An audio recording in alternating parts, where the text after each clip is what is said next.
My channel. இன்னைக்கு நம்ம ஒரு சூப்பரான ஸ்நாக்ஸ் ரெசிபி பார்க்க போறோம். ரொம்ப டிஃப்ரெண்டான ரெசிபியும் கூட. ஒரு ஸ்டார்டரா இது வந்து ஒரு டேபிள டெக்கரேட் பண்ணணும்னா கண்டிப்பா இது பண்ணும். வாங்க எப்படி பண்றதுன்னு குயிக்கா பார்த்துடலாம். நான் இன்னைக்கு 2 பெரிய சைஸ் உருளைக்கிழங்கு ப்ரெஷர் குக்கர்ல 3 விசில் விட்டு நல்லா வேக வச்சு தோல் நீக்கி எடுத்திருக்கேன். இப்போ இதை நம்ம நல்லா ஸ்மாஷ் பண்ணிக்கலாம். நம்ம ஸ்மாஷ் பண்ணி வச்சிருக்க உருளைக்கிழங்கோட 1 டீஸ்பூன் மிளகாத்தூள், 1 டீஸ்பூன் கொத்தமல்லி தூள், 1/2 டீஸ்பூன் கரம் மசாலா, அதோட 3 பச்சை மிளகாவை சின்ன சின்னதாக நறுக்கி வச்சிருக்கேன். அதெல்லாம் சேர்த்து கலந்துக்கலாம். கொஞ்சம் உப்பு சேர்த்து கலந்துக்கோங்க.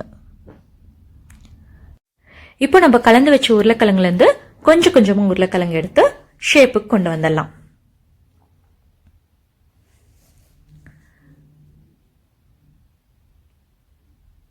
பாருங்க, இந்த மாதிரி கொஞ்சம் நடுவில் பள்ளமா இருக்க மாதிரி நம்ம ரெடி பண்ணிக்கலாம். நான் எல்லா உருளைக்கிழங்கையும் ஷேப் பண்ணிட்டேன். ஒரு பெரிய சைஸ்ல ஒன்று பண்ணியிருக்கேன், மீதி வந்து 5 சின்னதாக பண்ணியிருக்கேன். இப்போ நம்ம ஒரு மைதா பேஸ்ட் ரெடி பண்ணிக்கலாம். அதுக்கு 2 ஸ்பூன் மைதாவும் கொஞ்சம் தண்ணியும் எடுத்துக்கோங்க.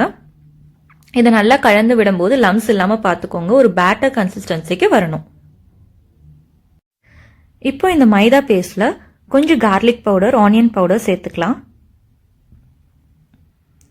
அந்த ஃப்ளேவர் உங்களுக்கு ரொம்ப பிடிக்கும்னா சேர்த்துக்கோங்க, அது ஆப்ஷனல் தான். அவ்வளோதாங்க, நம்மளுக்கு மைதா பேஸ்ட் ரெடி ஆயிடுச்சு. இப்போ ஒரு பிளேட்டில் சேமியாவை சின்ன சின்னதாக உடச்சி வச்சுக்கோங்க. நான் இன்னைக்கு தின சேமியா எடுத்திருக்கேன். உங்களுக்கு எந்த சேமியா வேணுமோ அதை எடுத்துக்கோங்க. அப்புறம் நம்ம கட்லெட்டை எடுத்து மைதா பேஸ்ட்ல டிப் பண்ணி அதுக்கப்புறம் அந்த சேமியாவில் கோட் பண்ணிடணும். நல்லா 4 பக்கமும் படுற மாதிரி நல்லா கோட் பண்ணி விடுங்க.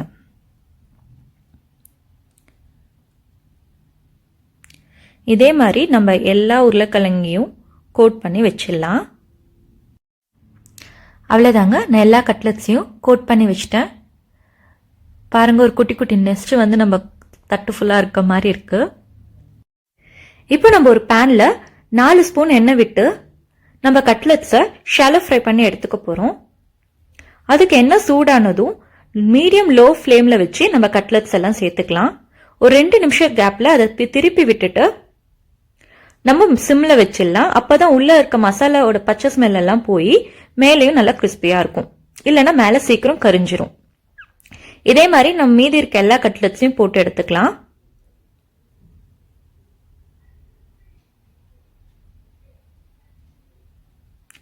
இப்போ நம்ம எக்ஸ் எப்படி ரெடி பண்றதுன்னு பார்த்துடலாம். அதுக்கு நான் இன்னைக்கு 1 கப் பாலை திரிய வைக்க போறேன். நான் எடுத்திருக்க கப் அளவுக்கு எனக்கு 1/2 எலுமிச்சைப்பழம் தான் தேவைப்பட்டது. நீங்க இன்னும் பால் கொஞ்சம் சேர்த்து எடுத்தா இன்னும் எலுமிச்சைப்பழம் தேவைப்படும். பால் நல்லா பொங்கி வர டைம்ல நம்ம எலுமிச்சைப்பழம் சேர்க்கும் போது பால் தண்ணி தனியா பிரிஞ்சு வரும். அந்த மாதிரி பிரிஞ்சு வர டைம்ல நம்ம ஸ்டவ் ஆஃப் பண்ணிட்டு ஆற விடணும். பாருங்க, இது எப்படி அழகா பிரிஞ்சு வந்திருக்குன்னு. அவ்வளவுதாங்க, நம்ம ஸ்டவ் ஆஃப் பண்ணிடலாம். அது கொஞ்ச நேரம் ஆறட்டும். ஆறினதுக்கு அப்புறம் நம்ம ஒரு கப்ல துணியை போட்டு இந்த மாதிரி வடிகட்டி எடுத்துக்கலாம். உங்ககிட்ட சீஸ் கிளாத் இருந்தால் அதுவும் யூஸ் பண்ணிக்கலாம்.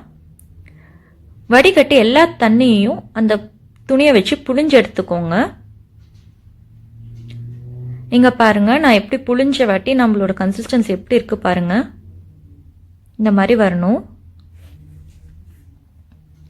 இப்போ இதை நல்லா பிசைஞ்சு விட்டுக்கலாம். நல்லா ஒரு பேஸ்ட் மாதிரி பிசைஞ்சிக்கலாம். அவ்வளவுதாங்க, இப்போ நம்ம எக்ஸை ரெடி பண்ணிடலாம். உங்களுக்கு எந்த சைஸ்ல எக் வேணுமோ அதை விட கொஞ்சம் சின்ன சைஸ்க்கு ரெடி பண்ணிக்கோங்க. இப்போ இந்த எக்ஸ் எல்லாம் நம்ம ஜீரால போட்டு போறோம். அப்போ வந்து நம்மளோட எக்ஸோட சைஸ் வந்து கொஞ்சம் பெருசாகும். அதனால உங்களுக்கு எந்த சைஸ் வேணுமோ அதை விட கொஞ்சம் சின்ன சைஸ்ல பண்ணிக்கிறோம். பாருங்க, இந்த மாதிரி மேலே கிராக்ஸ் இல்லாம பண்ணிக்கோங்க. நான் ஒரு எக் வந்து நெக்ஸ்ட் மேலே வச்சு காமிக்கிறேன். பாருங்க எவ்வளோ நல்லா இருக்குன்னு. இப்போ நம்ம ஜீரால போடுறதுக்கு ஜீரா ரெடி பண்ணிடலாம். 1 கப் தண்ணிக்கு 1/2 கப் சர்க்கரை எடுத்துக்கலாம். உங்களுக்கு எக்ஸ் ரொம்ப ஸ்வீட்டாக வேணும்னா ஒன்று கூட கொஞ்சம் சர்க்கரை ஆட் பண்ணிக்கோங்க. 1 கப்புக்கு 1 கப் ஆட் பண்ணிக்கோங்க. இதுக்கு பதம் எதுவும் தேவையில்லை. சர்க்கரை எல்லாம் கரைஞ்ச உடனே நம்ம எல்லா எக்ஸையும் போட்டுடலாம். கொஞ்சம் அகலமான பாத்திரம் எடுத்துக்கிட்டிங்கன்னா எக்ஸ் ஒன்று மோதாமல் இருக்கும். அப்போ அது வந்து கொஞ்சம் பெருசாகிறதுக்கு அதுக்கு கேப் இருக்கும். இப்போ நம்ம எக்ஸை வந்து ஒரு 10 மினிட்ஸ் கொதிக்க விடலாம். அதுக்கப்புறம் எக்ஸ் சைஸ் கொஞ்சம் பெருசாக இருக்கும். அப்புறம் நம்ம 1-2 ஏலக்காவை தட்டி சேர்த்துக்கலாம். இப்போ நம்ம நெக்ஸ்ட்டில் எல்லா எக்ஸையும் அரேஞ்ச் பண்ண ஸ்டார்ட் பண்ணிடலாம். பாருங்கள், நம்ம ஸ்வீட் எக்கும் நெஸ் கட்லெட்டும் ரெடி ஆகிடுச்சு. நம்ம எக் வந்து எவ்வளோ சாஃப்டாக இருக்குது பாருங்கள். கண்டிப்பாக வீட்டில் ட்ரை பண்ணிட்டு எப்படி இருந்ததுன்னு சொல்லுங்கள். தேங்க்யூ.